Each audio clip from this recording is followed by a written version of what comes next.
পাশের বাড়ি গেলে চা না দিলে যা হয়। ও ময়না, কেমন আছো? এসো এসো এসো, খুব ভালো হলো তুমি এলে। এসো, বসো বসো বসো বসো বসো।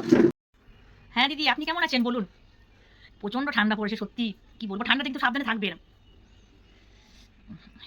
হ্যাঁ, আমি তো সকাল থেকে অনেকবার চা খাই, মানে 8-10 বার তো হয়ে যায় আমার। আমার মানে হাজবেন্ড বা বাড়ির সবাই এত বকাবকি করে, আমার মেয়েও খুব বকাবকি করে, মানে মানে এত মানে চা খাই কি বলবো, আমার ভালো লাগে। কিন্তু এতক্ষণ ধরে বসে আছি, চা দেবারই কোনো নাম নেই। আমরা গেলে সঙ্গে সঙ্গে সবাইকে চা দিয়েছি, কেমন যে বাবা। হ্যাঁ, ও দিদি, চা করতে গেলেন? হ্যাঁ, আমি এই টাইমটাতে চা খাই একবার। আর আমি মানে সকালে একবার শুধু শুধু চা খাই, বাদ বাকি আমি চায়ের সাথে একটু বিস্কুটটা খেতে বেশি ভালো লাগে। মেরি বিস্কুট আমি একদম খাই না, মেরি বিস্কুট আমার ভালো লাগে না, মানে ননসা টাইপের খাই। টোস্ট বিস্কুটগুলো বেশি ভালো লাগে। বেশি করবেন না, একটু করবেন, ঠিক আছে? বাপরে, কত কাচতে হবে। উফ, এখন আবার চা করতে বলছে, এই টাইমে কেউ চা খায়? 12টা বাজতে যাচ্ছে, তো কি জানি, এত কাচার আছে। হ্যাঁ বসো বসো, তুমি, আমি আসছি, হ্যাঁ বসো বসো। ও, আমি তো এখন চা করতে যাইনি মাইনা, আমি কাপড় কাচতে যাচ্ছি। ও, আপনি কাপড় কাচতে গেছিলেন?